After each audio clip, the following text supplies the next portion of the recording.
ਅਤੇ ਫਿਰ ਸ਼ੁਰੂ ਹੋਈ ਵਿਖੜੇ ਪੈਂਡੇ ਤੇ ਇੱਕ ਕਰੜੀ ਯਾਤਰਾ। ਅਸਮਾਨ ਤੋਂ ਤੇਜ਼ ਮੀਂਹ ਬਰਸ ਰਿਹਾ ਸੀ।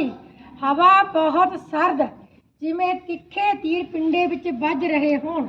ਪਿੱਛੇ ਦਰਵਾਜ਼ੇ ਵਰਗੀਆਂ ਸਰਸਾ ਨਦੀ ਦੀਆਂ ਗਰਜਦੀਆਂ ਲਹਿਰਾਂ।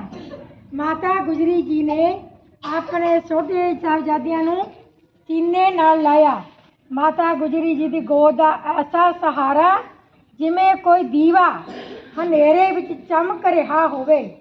ਗੁਰੂ ਸਾਹਿਬ ਦਾ ਪਰਿਵਾਰ, ਸੰਗਤ ਅਤੇ ਸਿੱਖ ਜਥੇ ਸਰਸਾ ਦੇ ਕੰਢੇ ਇਕੱਠੇ ਹੋਏ।